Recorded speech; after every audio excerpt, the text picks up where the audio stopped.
Selamat siang, salam sejahtera.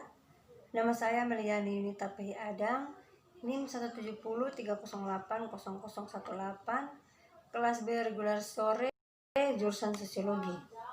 Pada saat ini saya akan memaparkan hasil review saya dalam mata kuliah kajian seminar masalah-masalah sosial. Buku ini adalah penelitian ilmu sosial dan kemanusiaan, masalah sosial laki-laki. Jaringan riset Eropa tentang pria di Eropa, masalah sosial dan problematisasi ke masyarakat pria dan maskulinitas. Ini menjelaskan mengenai riset tentang masalah sosial para laki-laki di Eropa dan beberapa negara terkait. Negara terkait tersebut adalah Estonia, Finlandia, Germani, Ireland, Italia, Latvia, Norway, Poland, Rusia Federation. Riset ini diberi nama lampiran yang terdiri dari lampiran pertama sampai ke-17. Lampiran ini dijelaskan dari halaman 8 sampai 53. Poin-poin utama dari lampiran riset nasional, laporan nasional yang berbeda menekankan jenis pokok yang berbeda. Beberapa telah difokuskan tentang keadaan umum penelitian. Hal lain tentang konten penelitian atau implikasi lainnya. Yang pertama ada survei representatif dengan ribuan responden dilakukan pada akhir 90-an tentang pekerjaan rumah, kesehatan, pengucilan sosial, dan kekerasan.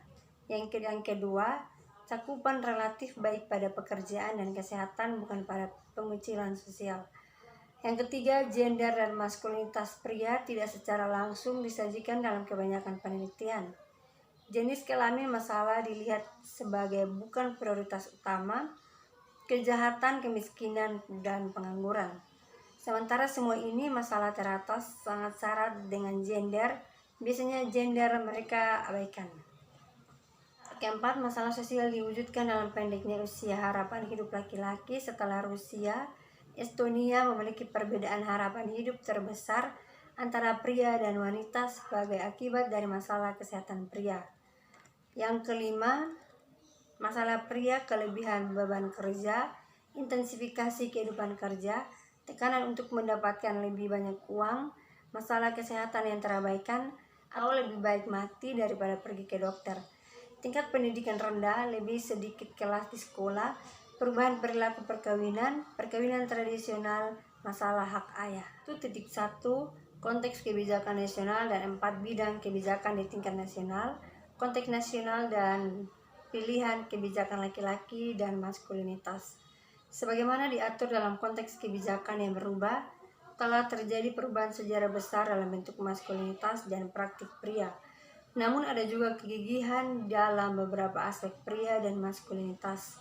Mungkin yang paling jelas adalah dominasi laki-laki dalam penggunaan kekerasan dan sebagian besar lainnya posisi hierarki. Untuk memahami konteks kebijakan nasional, melibatkan pertimbangan relevansi masalah sosial laki-laki dalam organisasi dan pemerintahan pembentukan kebijakan di lembaga nasional, region, dan memang UE. Mengubah jenis kelamin hubungan keduanya merupakan pemerintah dan memberikan tugas bagi pemerintah untuk ditangani. Pemerintah dapat dilihat sebagian dari masalah dan bagian dari solusi. Ini diperlukan untuk menganalisis dan mengubah tempat laki-laki dalam struktur gender pemerintah dan organisasi pembuat kebijakan lainnya. Ada juga kebutuhan untuk berkembang pilihan kebijakan untuk laki-laki, termasuk praktek terbaik dan kebijakan tentang laki-laki. Menyelamatkan kebijakan seputar pria dan maskulinitas adalah masalah penting dan mendesak. Kita sekarang memperkenalkan 4 bidang kebijakan utama. Hubungan pria dengan rumah dan pekerjaan, tema yang berulang meliputi pekerjaan laki-laki, keuntungan bekerja dan upah wanita, pemisahan gender di tempat kerja, banyak hubungan dekat pria dengan pekerja terbayar, pria dalam pekerjaan non-tradisional.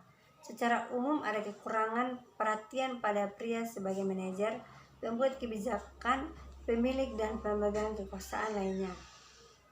Di banyak negara adalah masalah kembar pengangguran dari beberapa atau banyak laki-laki dalam sosial tertentu kategori, namun kelebihan beban kerja dan jam kerja panjang untuk pria lain. Skripsi bisa terutama menjadi masalah bagi remaja putra dan ayah muda. Mereka dapat mempengaruhi keduanya kelas pekerja dan pria kelas menengah, seperti misalnya selama resesi ekonomi, organisasi kerja menjadi lebih luas, waktu dan kurang aman, serta dapat diprediksi. Pemanfaatan waktu muncul sebagai itu mendasar dalam menciptakan perbedaan dalam keseharian negosiasi antara pria dan wanita. Penelitian sosial pria ini telah menjadi salah satu bidang yang paling sulit untuk ditentukan sebelumnya. Tetapi dalam beberapa hal, salah satu yang paling menarik, pengucilan sosial seringkali muncul dalam literatur penelitian di berbagai bidang, cara seperti pengangguran etnis, homoseksualitas, tunawisma, isolasi sosial, pendidikan yang buruk, kemiskinan, pengecualian sosial dari pria tertentu yang terkait pengangguran dari kategori laki-laki tertentu, atau seperti berpendidikan rendah, pedesaan etnis, minoritas muda atau tua, isolasi laki-laki di dalam dan pemisah dari keluarga, dan masalah sosial dan kesehatan terkait. Ini adalah masalah yang jelas di semua negara. Mereka sangat penting di negara-negara Baltik, Tengah dan Eropa Timur dengan transformasi pekerjaan dan kesejahteraan pasca sosialis dengan konsekuensi yang mengerikan bagi orang laki-laki. Bahkan di negara Nordik yang tergolong egaliter dengan relatif sistem jaminan sosial yang kuat, bentuk-bentuk masalah baru telah muncul. Yang terakhir dekade, bentuk baru marginalisasi telah berkembang dengan pergeseran dari tradisional industri ke masyarakat yang lebih pasca industri. Proses globalisasi dapat menciptakan yang baru bentuk pekerjaan dan marginalisasi. Kekerasan pria, tema yang berulang di sini adalah meluasnya sifat masalah kekerasan laki-laki kepada wanita, anak-anak dan pria lain, dan khususnya peningkatan kesadaran publik tentang kekerasan pria terhadap wanita. Laki-laki terlalu banyak di antara mereka yang menggunakan kekerasan, terutama kekerasan berat. Kekerasan ini juga terkait usia, jalan hidup, variasi dalam kekerasan, dan fase remaja yang lebih rawan kekerasan telah dikaitkan dengan meningkatkan paparan kekerasan komersial dan fenomena sosial lainnya. Tetapi ini koneksi belum dipetakan dengan baik. Kesehatan pria, tema utama yang berulang di sisi lain adalah harapan hidup pria yang relatif rendah.